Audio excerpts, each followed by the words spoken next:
बीते 10 साल में नरेंद्र मोदी ने वैसे तो बहुत कुछ बदला है, लेकिन एक बहुत बड़ा बदलाव जिसकी ज्यादा चर्चा नहीं होती वो रहा है फर्जी सेक्युलरिज्म के नाम पर चलती तुष्टीकरण की राजनीति को टाटा बाय बाय खत्म कर देने का और उसकी जगह राष्ट्रवादी सोच को प्रखर और मुखर बनाने का। यही वजह है कि भारतीय राजनीति के मोदी कल्ट ने समाजवाद और स्यूडो सेक्युलरिज्म के झंडे तले राजशाही भोगने वाले परिवारों को बेचैन कर रखा है।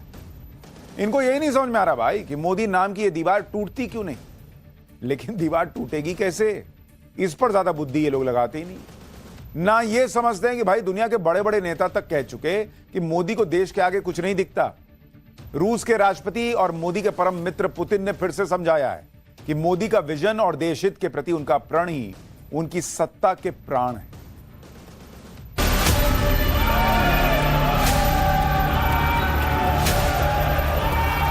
हिंदुस्तान में अगर सबसे बड़ा जुमला कोई था और वो 4 पीढ़ी ने चलाया, वो जुमला था गरीबी हटाओ।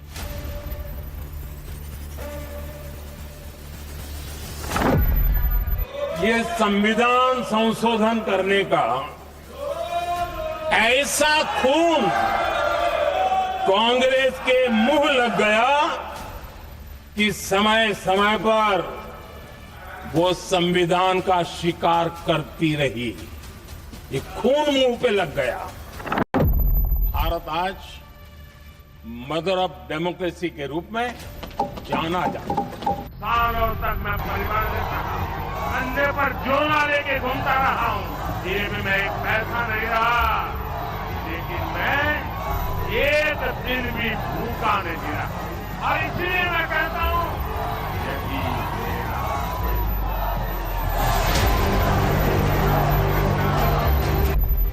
देश ने इतना स्नेह दिया, एक बार नहीं, 2 बार नहीं, 3 बार। ये हमारे संविधान के बिना संभव नहीं था। तो पूछता है उसके किरदार में ऐसा क्या रखा है, उसने अपनी हस्ती में दुनिया की उम्मीदों को छुपा रखा है। बीते 10 वर्षों में और पीएम मोदी के तीसरे कार्यकाल में दुनिया की उम्मीद कई स्तरों पर भारत और मोदी से बनी है। विश्व स्तर पर 1000 गवाहियां हैं जिनको सुनना भर काफी है ये जानने के लिए कि हिंदुस्तान के भविष्य को लेकर मोदी के विजन पर कितना मजबूत भरोसा। क्या यही विजन हार पर हार के साथ नकारे जा रहे विपक्ष के लिए सत्ता तक पहुंचने में एक बड़ा रोड़ा बन चुका है। मोदी के विजन की कायल दुनिया है जिसमें 2 लक्ष्य बड़े हैं। एक 2047 तक भारत को विकसित भारत बनाना और अगले कुछ वर्षों में भारत को दुनिया की तीसरी बड़ी अर्थव्यवस्था। नजरिया यानी दृष्टिकोण ही किसी व्यक्ति को छोटा या महान बनाता है। ये बात वोट बैंक के तुष्टीकरण और जाति के समीकरण बिठाने वाले नहीं समझ सकते, क्योंकि अगर समझा होता तो लगातार तीसरी बार सत्ता की रेस में औंधे मुंह तो नहीं गिरते। हमारे कांग्रेस के साथियों को एक शब्द बहुत प्रिय है, मैं आज उस शब्द का उपयोग करना चाहता हूं। और उनका सबसे प्रिय शब्द जिसके बिना वो जी नहीं सकते, वो शब्द है जुमला। लेकिन इस देश को पता है, हिंदुस्तान में अगर सबसे बड़ा जुमला कोई था और वो 4 पीढ़ी ने चलाया, वो जुमला था गरीबी हटाओ। मोदी जहां नए भारत का विजन देश और दुनिया के मंचों पर रखते हैं, उस पर काम करते हैं, तो वहीं बिना किसी गवर्नेंस मॉडल के विपक्ष का विजन भय और भेद का दिखता है। मोदी भविष्य की तैयारी पर फोकस करते हैं तो विपक्ष सिर्फ वोट बैंक के तुष्टीकरण तक पर सीमित दिखता है। मोदी भारत से निर्यात पर जोर देते हैं, जबकि विपक्ष का फोकस संसद में हंगामे और कामकाज ठप करने पर होता है। मोदी दुनिया के मंच पर भारत की छवि चमकाते हैं, जबकि बीजेपी कहती है विदेशों में कांग्रेस ने नेता राहुल गांधी भारत की छवि बिगाड़ने का काम करते हैं। भारत के संविधान के तहत देश की जनता जनार्दन सरकार चुनती है और वो सरकार का मुखिया कैबिनेट बनाता है। ये संविधान के तहत है। इस कैबिनेट ने जो निर्णय किया, संविधान का अपमान करने वाले अहंकार से भरे लोगों ने पत्रकारों के सामने कैबिनेट के निर्णय को फाड़ दिया। भाई बात मोदी को पसंद और नापसंद करने की है ही नहीं। बात देश में जो हो रहा है, देश के लिए जो हो रहा है, उसे पसंद नापसंद करने की। अब आप कल्पना कीजिए ना कि क्या 10 साल पहले के जो इंफ्रास्ट्रक्चर था और दुनिया में भारत के की जो इमेज थी, क्या वाकई हम ग्लोबल मंच पर विकसित देशों के साथ कदम से कदम मिलाकर चलने की हैसियत में थे क्या तब? आज अगर वैश्विक मंच पर भारत की मजबूत पहचान बनी है, तो इसमें मोदी की नीतियां और उनका राष्ट्रहित का सूत्र क्या अहम योगदान नहीं निभा रहा है? मोदी दुनिया भर में घूम घूम कर लोगों को बताते रहे कि बॉस भारत आइए, यह पुराना नहीं सशक्त नया भारत है जहां मौकों की कोई कमी नहीं है। भारत ने कोविड महामारी और आर्थिक मंदी के दौर में भी अपनी अर्थव्यवस्था को कमाल की रफ्तार दी। फिर भी विपक्ष कहता है क्या ही किया है मोदी ने। सच यही है कि वैश्विक मंच पर मोदी की नीति ही मोदी की गारंटी बन जाती है। इसी गारंटी और भरोसे के दम पर मोदी ने अगर नए दोस्त बनाए हैं तो भारत के लिए नई संभावनाओं की गाढ़ी लकीर भी खींची है। तब जब कांग्रेस नेता राहुल गांधी और जॉर्ज सोरोस के मोदी को घेरने और उन पर हमला करने के मुद्दे एक जैसे हों, तब मोदी के विजन और वर्जन की तारीफ विपक्ष के पेट में चुटकी काटने जैसी है। जब आप अदानी जी को धारावी देते हो, तो आप धारावी के जो एंटरप्रेन्योर्स हैं, जो स्मॉल एंड मीडियम बिजनेसेस हैं, उनका आप अंगूठा काटते हो।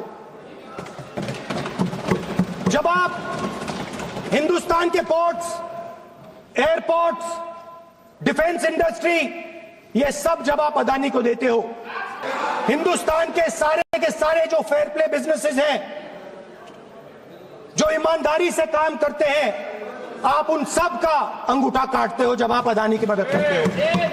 2004 में सोरोस यहां आया, 2009 में सोरोस यहां आया, उसने बॉम्बे स्टॉक एक्सचेंज में 5% स्टेक लिया। 2010 से लेके 2014 तक पूरा शेयर मार्केट से सोरोस पैसा लेता रहा। वो गांधी फैमिली से मिला। सोरोस और गांधी फैमिली का संबंध क्या है? वैश्विक महामारी के दौर में वैक्सीन मैत्री सूत्र के साथ मोदी ने भारत के मित्रता रिश्ते को दुनिया के कई देशों के साथ बांधा। वसुधैव कुटुंबकम के सूत्र वाक्य के साथ मोदी ने हमेशा वन अर्थ वन फैमिली के शांति के पक्ष वाली बात कहा। वहीं मोदी आतंकवाद के खिलाफ कठोर भी रहे। क्लाइमेट चेंज या पर्यावरण की चिंता करते भारत के लक्ष्यों को पूरा किया। मोदी ने दुनिया के देशों के बीच परस्पर हितों पर फोकस किया। युद्ध नहीं, बुद्ध के संवेदनशील मंत्र को रखते हुए मोदी ने दोस्त पुतिन तक को यूक्रेन रूस युद्ध में शांति की राह तलाशने पर ही जोर दिया। मानवता में विश्वास करने वाला हर व्यक्ति जब जानहानि होती है तब बहुत पीड़ित होता है, लेकिन उसमें भी जब मासूम बच्चों की कत्ल होती है, मासूम बच्चों को मरते हुए देखते हैं, तब हृदय छलनी हो जाता है और वो दर्द बहुत भयानक होता है।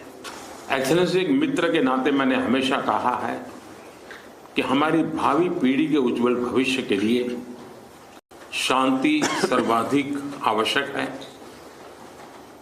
लेकिन मैं ये भी जानता हूं कि युद्ध के मैदान में समाधान संभव नहीं होते। बम, बंदूक और गोलियों के बीच समाधान और शांति वार्ताएं सफल नहीं होती हैं और हमने वार्ता के माध्यम से ही शांति के रास्ते अपनाने होंगे। पिछले करीब 3 दशकों से ज्यादा वक्त में पहली बार गहरे आत्मविश्वास से भरे भारत ने मोदी के नेतृत्व में ही अपनी धमक वैश्विक मंचों पर बनाई है। एक ग्लोबल लीडर के तौर पर मोदी इसलिए अपनी मजबूत और भरोसेमंद जगह बनाते हैं क्योंकि वो मित्र धर्म और कूटनीति दोनों ईमानदारी से निभाते हैं और कमाल का संतुलन बनाते हैं। लेकिन इस सब के बीच राष्ट्रहित सर्वोपरि रखते हैं। 2014 के बाद से भारत की इसी फॉरेन पॉलिसी ने दुनिया का भरोसा जीता है।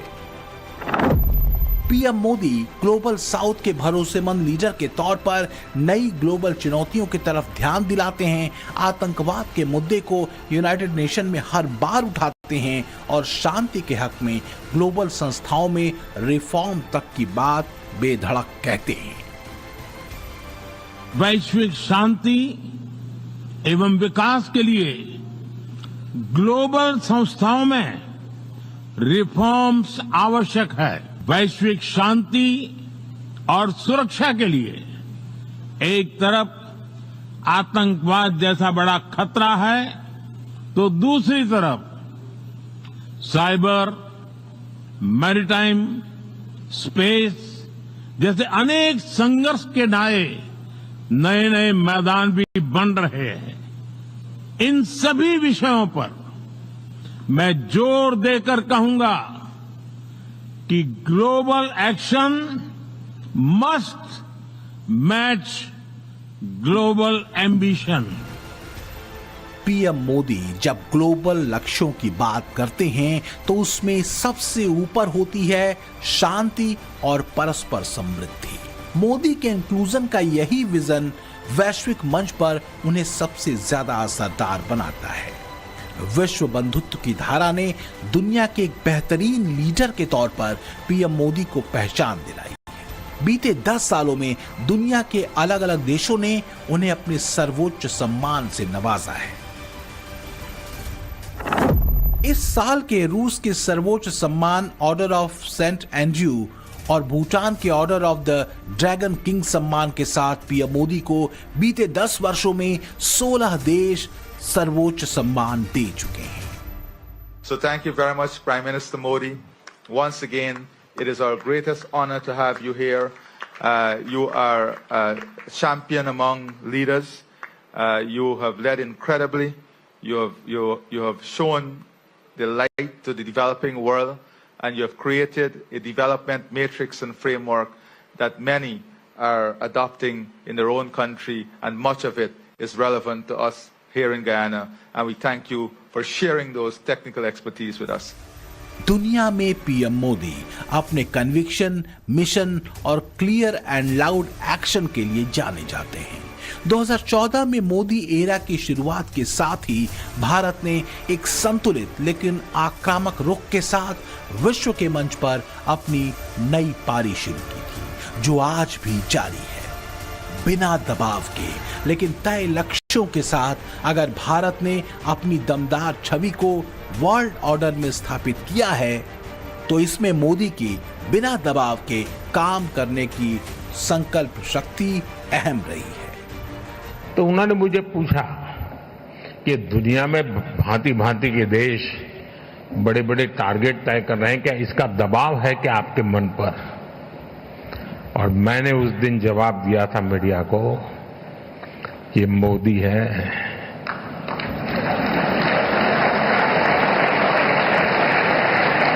यहां किसी का दबाव नहीं चलता है। फिर मैंने कहा था कि हाँ, मुझ पर दबाव है, और वो दबाव है हमारी भावी पीढ़ी के संतानों का, उनके सब जो जन्मे भी नहीं है लेकिन उनके उज्जवल भविष्य की चिंता मुझे सताती रही है, और इसलिए आने वाली पीढ़ियों के कल्याण के लिए काम मैं कर रहा हूं। यकीनन बात जब भारत के भविष्य की होती है, देश हित की होती है, तो मोदी रत्ती भर भी समझौता नहीं करते। मोदी की विदेश नीति निरपेक्ष है। कई बड़ी समस्याओं का समाधान इन हैकेथॉन्स ने दिया है। जैसे 2022 के हैकेथॉन में आप जैसे युवाओं की एक टीम ने साइक्लोन की इंटेंसिटी मापने के लिए सिस्टम पर काम किया था। हैकेथॉन में जो सिस्टम डेवलप किया गया उसे अब इसरो द्वारा डेवलप की गई टेक्नोलॉजी के साथ इंटीग्रेट किया गया है। दुनिया का भरोसा तेज रफ्तार भारत की ऐसी ही उपलब्धियों से बढ़ा है। वैश्विक मंच पर पीएम मोदी भारतीय प्रतिभाओं और युवाओं के ब्रांड एम्बेसडर बने हैं। आज स्पेस से लेकर एआई और रक्षा तक के क्षेत्र में भारत मोदी के भविष्य के विजन के रोड मैप पर ही चल रहा है। इसी साल सितंबर महीने में ऑस्ट्रेलिया के लोवी इंस्टीट्यूट थिंक टैंक की ओर से जारी किए गए एशिया पावर इंडेक्स में भारत ने जबरदस्त छलांग लगाई है। बीते 10 सालों में मोदी के एक और विजन ने आकार लिया है, वो है रक्षा उपकरणों के निर्यात का। बीते 10 वर्षों में भारत का रक्षा निर्यात तेजी से बढ़ा है। पिछले 10 वर्षों में ही भारत के रक्षा निर्यात में 30 गुना से ज्यादा की बढ़ोतरी हुई है। हाल के वर्षों में अमेरिका, फ्रांस और आर्मेनिया भारतीय सैन्य निर्यात के शीर्ष 3 ग्राहक बनकर उभरे हैं। सूत्रों के मुताबिक अभी भारत दुनिया भर के 100 से ज्यादा देशों को सैन्य उपकरण निर्यात कर रहा है। हमारा लक्ष्य है कि 2024-25 तक हम एक्सपोर्ट के इस आंकड़े को 1.5 बिलियन से बढ़ाकर $5 बिलियन तक ले जाएंगे।